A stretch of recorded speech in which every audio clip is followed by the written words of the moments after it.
This is a final video to fix streaming error code 232001 on Windows 11.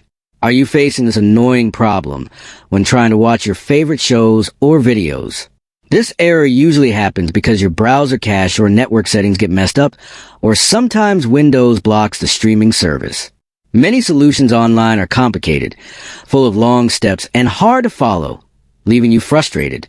But on Rexist, I found a super simple trick that can fix this error in seconds without any complicated changes.